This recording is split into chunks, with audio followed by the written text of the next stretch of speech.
Go through balik sikit. Gambar. Okay. So ini recombinant. So recombinant ni basically gambar-gambar dia akan bagi step by step. So awak basically boleh tengok lah. Ada bahasa Melayu lah, awak jangan risau. Dia ada BM dekat bawah. So senang awak nak refer. So contoh dia macam ni. Dia bagi 2 soalan. So kalau dia bagi 2 soalan, jawab yang first dulu dekat part yang pertama. Contohnya dia tanya enzim, okey tulis dulu nama enzim. Enzim yang dia kata untuk cut dulu. Lepas tu baru jawab untuk join. Sebab kena jawab ikut susunan. So boleh tak saya tulis ligase dulu? Tengok kawan awak ni. Dia tulis ligase dulu. Lepas tu dia tulis resistant enzim kemudian. Dia jawab tak soalan tu ikut susunan? Tidak, Mido. Takkan? So, kalau rasa takut terkeliru, awak boleh guna cut, buat enzim apa, join, tulis enzim apa. Awak sendiri yang tulis keyword dia kat depan. Itu boleh.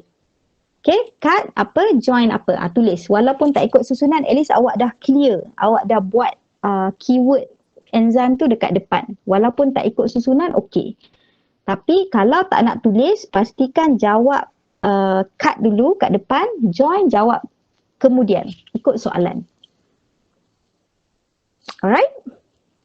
So, ini untuk recombinant. So, tengok. Ni careless lah ni. Nuclide, polar nuclei. Okay. Nuclide. Lepas tu, egg, next time, egg cell. Ni ada bahagian yang dapat markah kesian.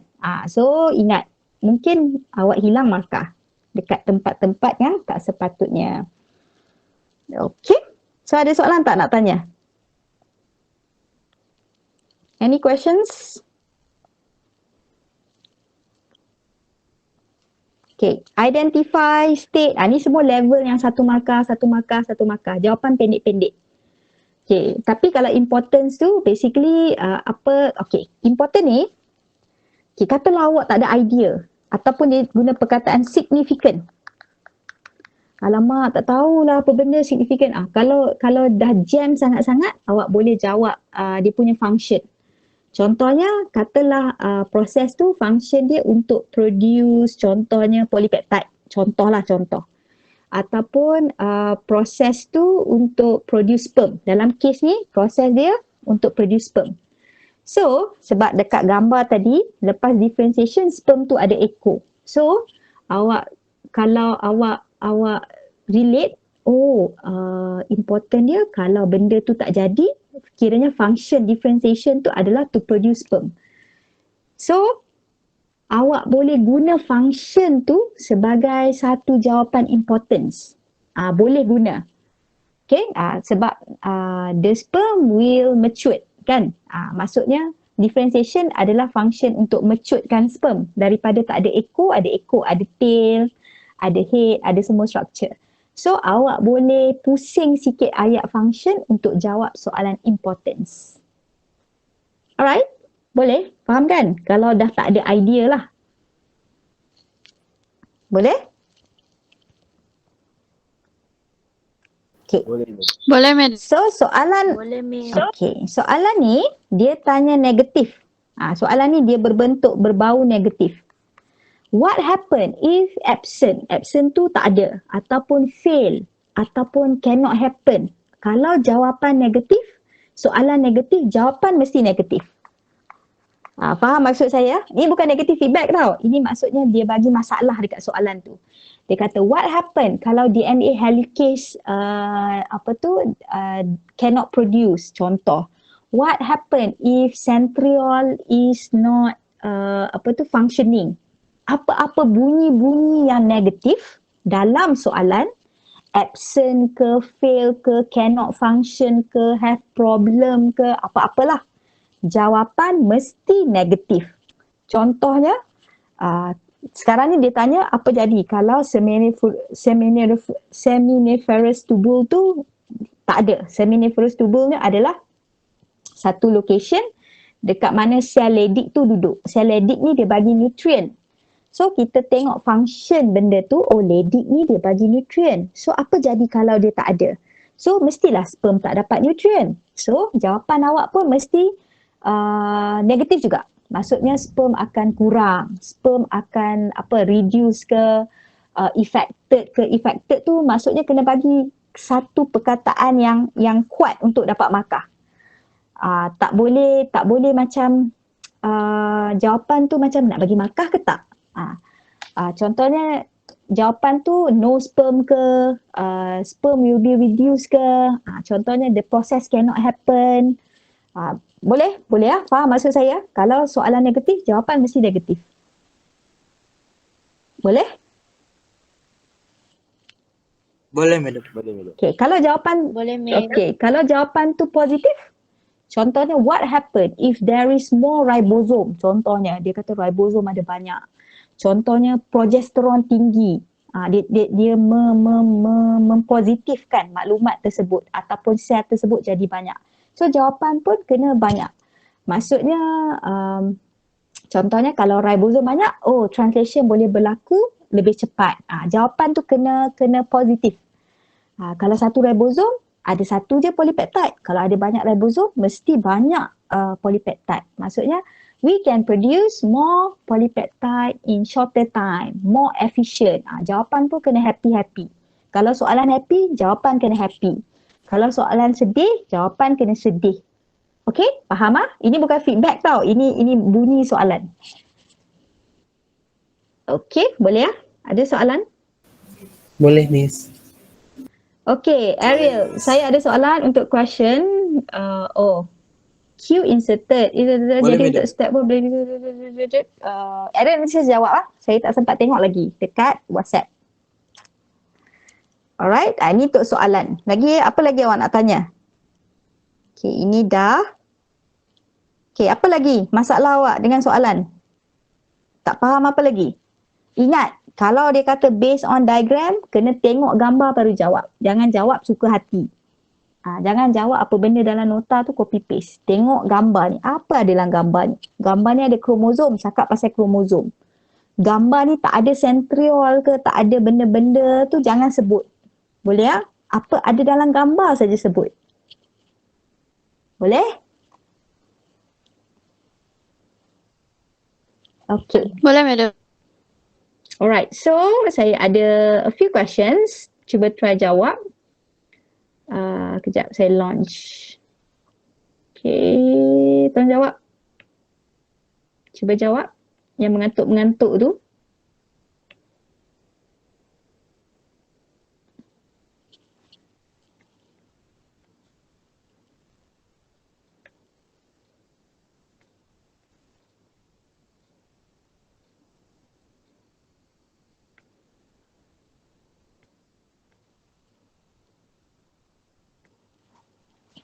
Okay, apa jawapan dia untuk soalan yang kedua tadi? What is the answer?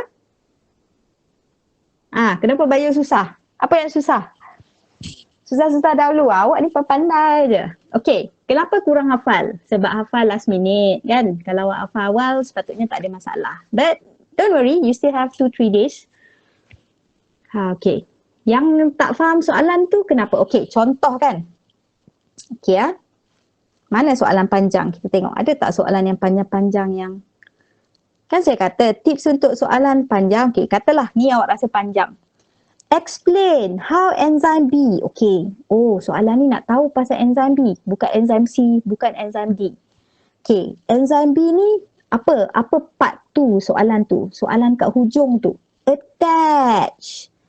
Okay, desire. Dia nak tanya macam mana DNA tu masuk dalam plasmid menggunakan enzim B. So, saya kena, dia punya hero dalam soalan ni adalah enzim B. So, saya kena cakap pasal enzim B. Maksudnya saya kena fokus dekat enzim B tu dia punya point utama.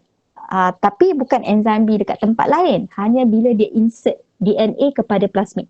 So, bila baca soalan tu awak break down. Break. Kalau rasa tak boleh 5-6 perkataan, ambil 2 perkataan. Boleh? So kadang-kadang clue dia ada kat hujung. Okay, lagi satu saya nak tunjuk kat awak contoh.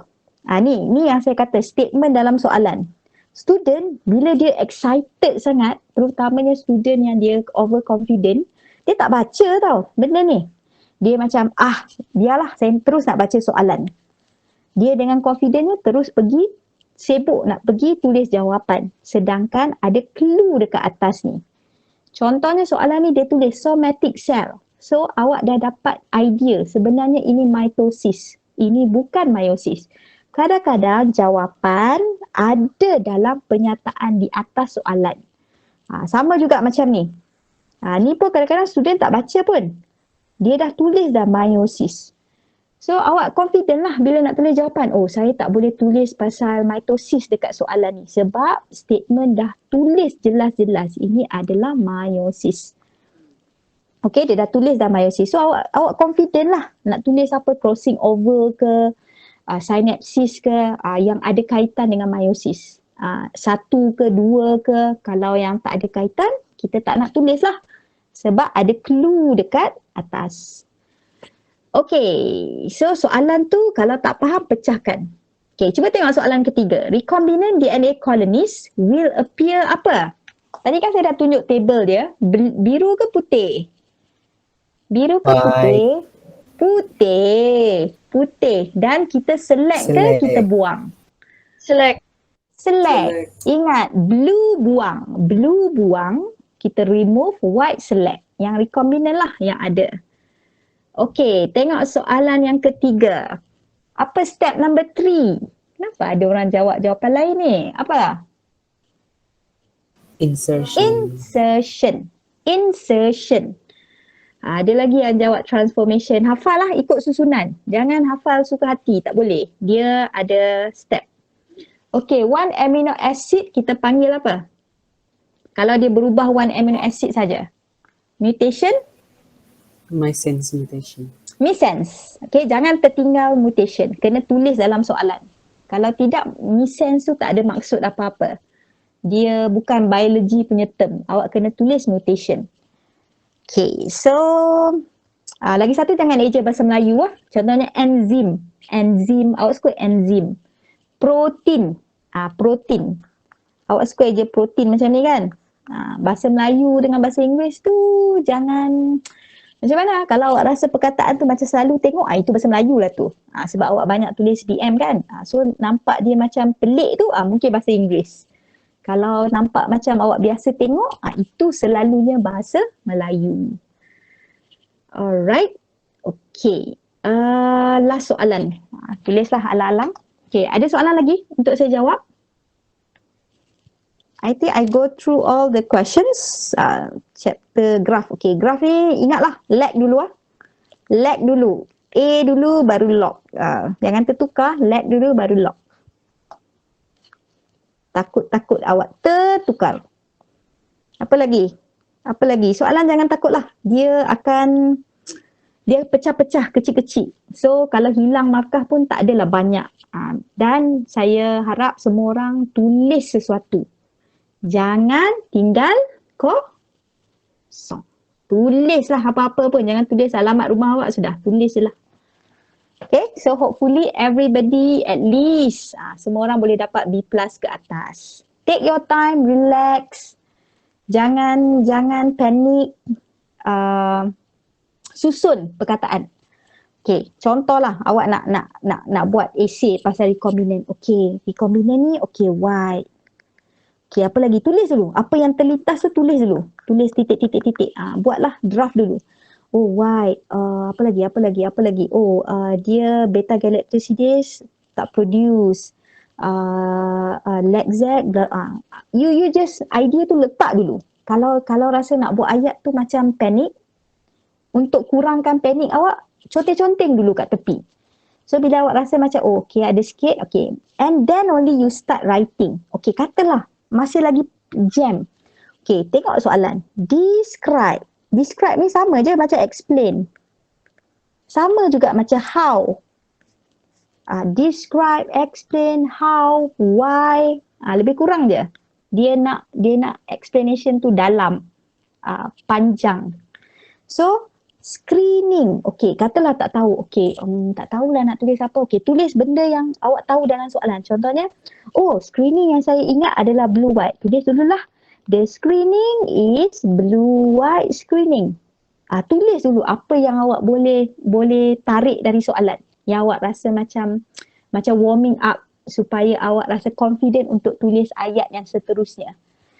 Blue white ni pun dapat 1 markah. Bio ni dia ada je keyword tu dapat markah dah. Dengan syarat awak tak buat ejaan tu betul, ayat tu bukan pelik-pelik lah. Tulis blue white dapat 1 markah. Lepas tu recombinant plasmid. Saya tahu. Recombinant plasmid is a plasmid that have the target DNA. Dapat 1 markah. Awak tak cerita lagi tau how. Awak baru bagi introduction. Screening teknik tu nama apa. Recombinant plasmid tu plasmid yang ada target. Baru bagi introduction. So jangan nak tulis ke tak tulis. Nak tulis ke tak tulis. Kalau ada dalam soalan tulis saja. Lepas tu baru pergi yang how tu. Okay, color apa exact. Dia basically awak build confident untuk tulis ayat tu jadi lebih teratur. Boleh? So jangan terus macam alamak tak boleh jawab terus give up. Tengok soalan, baca. Okay, how? Dia nak cakap pasal screening. Okay, saya kena cakap pasal color. Okay, recombinant. Maksudnya dia nak tahu pasal yang warna biru saja. So saya fokus warna biru saja. Warna biru pula, warna putih. Soalan 1, macam mana kita nak tahu dia ploidy number? Okay, kita tengok soalan 1, macam mana nak tahu ploidy. Okay, good questions. Apa maksud ploidy, kawan-kawan? What is the meaning of ploidy? Siapa tahu ploidy tu apa? Ploidy tu set number lah. Set. Kromosom kita ni ada set. Set nombor 1. Macam awak pergi McDonald tu. Boleh tak saya nak dapat Happy Meal punya set? Saya nak lunch set, apa-apa set lah. Set tu maksudnya dia ada combination yang tertentu. So, set number. So, kalau awak nak tahu dia 2n ke, 3n ke, 60n ke, senang je. Okay, selalu kita tulis macam ni kan. 2n sama dengan 46. Ini total number kromosom 46. Maksudnya 46 tu ada semua kromosom tu kalau kira 46. Okay, setakat ni okay. So ada berapa set sekarang? Cuba teka berapa set.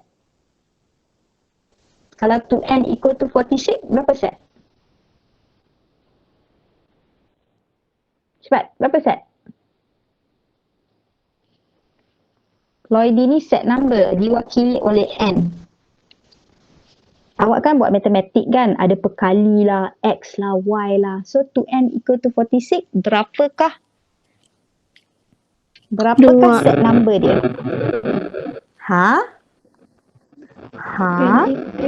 N sama dengan 23. 46 bahagi 2 dapat 23. So dalam manusia punya kromosom ada set nombor 1 sampailah set nombor 23. Kalau tak percaya, nanti awak pergi Google, kan? Ada ke gambar? Sekejap, saya tengok. Sekejap. Gambar dalam chapter mutation. Ada tak saya download?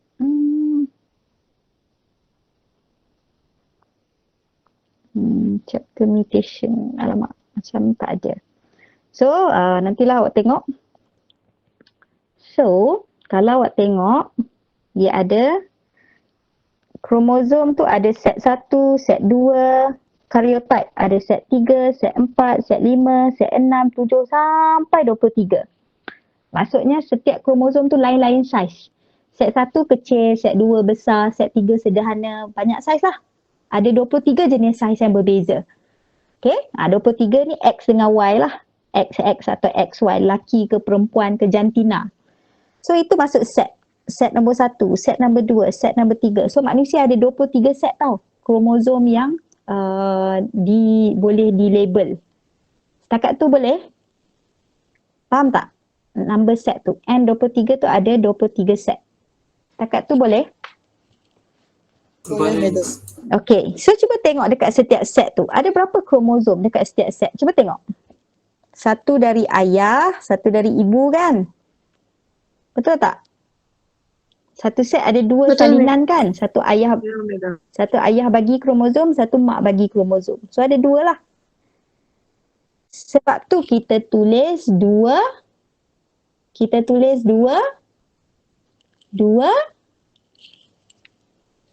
apa? N. Betul tak? Kerana di setiap N itu ada berapa kromosom? Ada 2 Madam. Ada 2 kromosom. Pandai. Sebab tu kita tulis 2N. Kalau saya nak tulis 3N, dekat setiap kromosom tu ada berapa, dekat setiap set tu ada berapa kromosom? Kalau saya nak tulis 3N. 3 kromosom kalau saya nak tulis 3N. Betul tak? Tapi sekarang, kita manusia, kita ada berapa N untuk setiap set? Berapa kromosom pada setiap nombor tu? Set 1, set 2, set 3. Cuba tengok gambar saya lukis ni. 2. Sebab kita ada ayah 1, mak 1 kromosom. Barulah kita jadi. So, back to the question. Cuba tengok gambar ni. Okay, cuba tengok. Yang sama saiz, sama besar, sama bentuk. Okay? Awak cuba kira berapa kromosom? 1 kromosom, 2 kromosom, 3 kromosom, 4 kromosom. So, total kromosom 4. Tetapi ada berapa saiz? Ada berapa saiz yang sama-sama? Satu besar, satu kecil kan? Betul tak? Satu besar, satu kecil. Betul tak? Dan dia berpasang tak? Dia geng tak? Geng ke tak? Geng lah, sebelum dia berpisah dia homologous kan? Sebelum dia move to opposite pole, they were together kan? Dia tak break up lagi kan? Betul? Sama saiz kan? So, Yes. ada berapa salinan ni? Ada berapa salinan? 1, 2 kan? Sama saiz kan? Ni katalah big size, ni katalah small size. So, rasa-rasa berapa N? Satu bentuk ada 2. Satu bentuk ada 2. Rasa-rasa berapa N? Pandai, 2N. So jangan risau lah. Kalau untuk meiosis dia tak pernah keluar 3N, 6N. Tak pernah lah. Paling banyak pun 2N. Tak payah awak stres-stres. Memang untuk meiosis selalunya 2N. Equal to kromosom tu ikut soalan. Kalau dia lukis 6 kromosom, 6 lah. 2N sama dengan 6. Kalau dia lukis 8 kromosom, 2N sama dengan 8. Dalam soalan ni 2N sama dengan 4. Kenapa 2N? Sebab setiap saiz tu ada 2 kromosom yang sama saiz. 2 kromosom yang sama saiz. Kalau awak tengok kat sini ni. Ni satu saiz besar ada 2. Lepas tu yang kecil ada 2. Sebab tu kita panggil 2N. Sebab N tu set dia ada 2. Set besar satu, set kuning satu, set merah satu. Dan setiap set tu ada 2 kromosom. Faham maksud saya? Setiap set tu ada 2 kromosom. 2 ketul. Boleh? Boleh, Madam. Okay. Lagi? Ada soalan lain? Okay. Yang ni lagi satu. Awak jangan hafal tau. Dia tak mestinya atas, bawah, kiri, kanan, tepi, mana-mana lah. Dia kalau dalam gambar nota, egg dia duduk kat bawah kan? Egg duduk kat bawah. Tapi tiba-tiba dalam soalan ni egg duduk kat atas. Selalunya egg dekat bawah, gambar-gambar yang kebanyakan. Tetapi awak kena fikir logik lah. Kalau dia dah buat microfile ada kat sini, ini pintu kan, pintu untuk sperm masuk. So microfile tu betul-betul mesti duduk dekat dengan egg. So egg dalam case ni duduk di atas.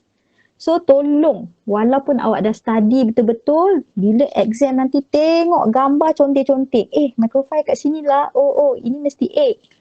Ini nanti adalah yang label ini, nanti adalah yang label ni sebagai antipodal cell. Mesti adanya. Dia akan, nampak 3 sedangkan dia dah buat kromosom dia bentuk lain. Satu ada hitam kan, 2 lagi dia tak hitamkan. So awak dah boleh agak, ni mesti sel ni tak sama. So tolonglah jangan rushing, jangan overconfident. gambar berubah. Dia tak akan bagi gambar macam nota. Dia boleh bagi gambar suka hati. Okay, suka hati. Lagi soalan lain? Apa maksud X ni? Siapa tahu apa maksud XX yang duduk dalam bulat-bulat ni? Awak jangan... Apa maksud X tu? Kromosom. Kromosom number. Okay? Number kromosom. Set of kromosom. Okay, Brosnan. Set of kromosom tu sama dengan gamet ke? Okay. Dia macam ni. Okay, kita ada satu telur ayam. Okay. Ni masalah term lah, term. Okay. So, contohnya. Okay, ini satu sperm. Kita cakap gamet. This is a sperm. Ataupun awak boleh panggil male gamet. Sama je maksud dia. Male gamet. Maksud dia samalah. Tapi kalau male sperm tu yang kita familiar. So, Brosnan, set of chromosome. Okay. Kalau sperm ni manusia punya, human punya, kromosom dia adalah 2n equal to 46. Tapi sperm tu satu je. Satu je. Dalam gambar ni saya cuma lukis satu ekor sperm. Satu je. Maksudnya gamet yang saya tengah lukis satu. A gamet. Dalam sperm ada nukleus kan? Dalam nukleus tu ada, kalau saya buka nukleus tu, ada kromosom sebanyak, tapi kalau sperm bukan 46 lah, dia dah separuh lah, 23 lah sebab dia dah buat meiosis. So, soalan tu, jawapan dia set kromosom tidak sama dengan gamet. Boleh contohnya, saya satu manusia, tapi saya ada berapa telinga? Berapa telinga saya ada? 2 kan? Berapa jari tangan saya ada? 10. So kalau ada seekor kucing, jari dia sama tak dengan jari saya bilangan? Boleh faham tak? Kalau gamet tu satu, adakah bermaksud kromosom set pun satu? Ke tak sama? Tak sama. Maksudnya sperm yang saya lukis satu, tapi kalau sperm ni dia dah buat meiosis 23 lah. Maksudnya dia ada 23 kromosom dalam sperm tu. Tapi kalau sperm tu kucing punya sperm, bukan 23. Number dia lain. Setiap spesies ada bilangan yang lain. Jari tangan saya ada 10. Jari tangan kucing ada lain. Jari tangan tikus ada lain. Maksudnya saya masih satu. Seekor kucing masih satu ekor. Tapi kromosom dalam tu lain-lain. Boleh ke Brosnan? Faham ke maksud set kromosom tu? Dia tak sama dengan gamet lah. Kromosom duduk di dalam gamet. Telinga saya duduk dekat kepala saya. Badan saya satu je. Tapi ada 10 jari, 2 telinga, 1 mulut, mata 2. Okay? Awak jangan confuse tau. Dia sama macam awak confuse bilangan daughter cell dengan bilangan kromosom. Daughter cell dia sentiasa tetap. Kalau mitosis, daughter cell sentiasa 2 sel. Kalau meiosis mesti 4. Tapi bilangan kromosom tu berubah-ubah. Kalau gambar bagi 4, 4 lah. Kalau gambar bagi 46, 46 lah. Kalau gambar bagi 10, 10 lah. Dia jangan samakan kromosom yang duduk di dalam gamet. Okay, kromosom dalam, gamet tu bilangan dia satu je. So kalau ada 10 juta sperm, setiap 10 juta tu ada 23 lah. Semualah ada bilangan yang sama. Boleh? Okay, kejap. Okay, kita tengok Alexander. Maksud madam, satu gamet ada 23 kromosom. Betul. Sebab gamet tu sudah buat meiosis. Gamet itu sudah selesai mengseparuhkan kromosom dia. Betul. Kalau gamet itu manusia punya 23. Kalau kucing punya bukan 23 lah. Pergi Google berapa kromosom kucing. Kalau pokok jagung lain pula. Kalau pokok bunga raya lain pula. Maksudnya 23 tu untuk manusia, yes. So kalau awak tengok 2x ni, dia sebenarnya nak bagi tahu dia punya set ploidy dia. Lebih kurang macam 2n lah. Lebih kurang macam 2n. Awak jangan panik pula bila tengok simbol yang awak tak pernah tengok. So Kalau ni dia menghasilkan sel yang baru ni. So dia buat ni, saya tahulah dia buat mitosis. Sebab konsep mitosis, satu sel akan menghasilkan dua sel. Itu konsep mitosis. Satu parent cell akan menghasilkan dua daughter cell. Dua daughter cell. Maksudnya dua tu tetap. Memang ada dua ketul. Tetapi tengok pula kromosom dia. So contohnya orang ada anak. Ada orang ada 2 anak. Ada orang ada 4 anak. Ada orang ada 6 anak. Tapi setiap anak tu 2 telinga. Telinga tu sama je. Faham tak maksud saya? It's just the same. Bilangan tu lain-lain. Konsep mitosis, daughter cell mesti 2. Always 2. And then lepas dah tengok bilangan dia, awak confirm. Oh ini mitosis. Oh ini pun mitosis. Sebab dia semua dua sel, ini pun mitosis. Awak boleh teka tau, walaupun awak tak study. Maksudnya awak tak hafal susunan mitosis ke meiosis. Yang kedua, tengok kromosom dia kat dalam. Dia separuh ke tak separuh? Kalau dia 2X jadi 2X juga, maksudnya bukan meiosis lah. Mengkonfirmkan, oh ini memang mitosis. Okay, ini memang mitosis. Sebab konsep mitosis, parent dengan anak, kromosom dia sama. Kalau parent 100 kromosom, anak pun 100. Kalau parent 20, anak pun 20. Dia tak kurang, tak lebih. Sama-sama, just the same. So tiba-tiba, daripada 2X jadi X. Seolah-olah macam 2N pergi jadi N.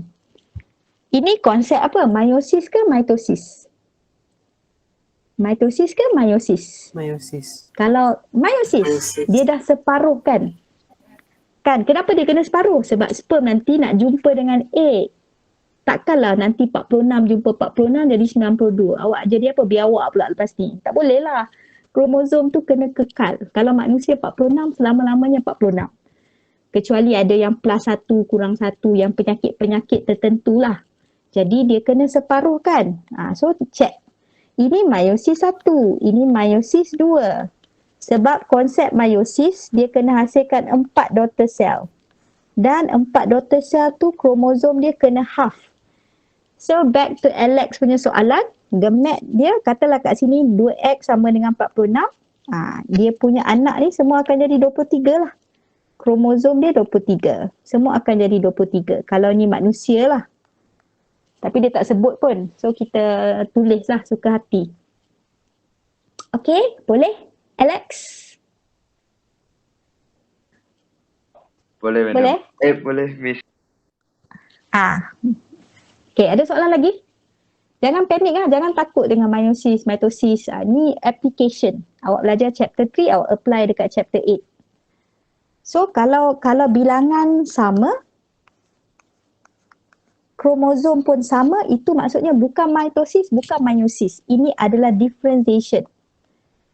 Maksudnya 4 menghasilkan 4 juga, X jadi X juga, itu bukan meiosis, bukan juga mitosis. Dua-dua pun bukan. Dia proses lain. Differentiation. Kita tambah structure dekat Spermatid. sel tersebut. Spermatid.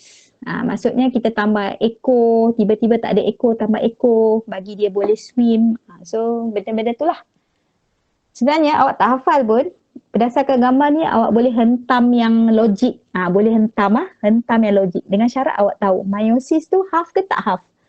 Mitosis tu berapa sel yang dia akan hasilkan. 2 ke 4 ke apa. Alright. Okay, I think dah pukul 10 ni. It almost 2 hours. Good luck for your exam. Okay, we wish you all the best. Saya mewakili semualah. Lecturer awak siapa? Encik Syaril ke? Siapa lagi? Sir Mas Rizan, Miss Suziana, Madam Suziana, Miss Aslina, lagi siapa? Saya sendiri dengan Sir Badruddin. Kan? We wish you all the best. Have a good revision throughout the weekend. Hujan-hujan ni jangan banyak tidur sangat. Boleh? Boleh, miss. Boleh, madam. Okay.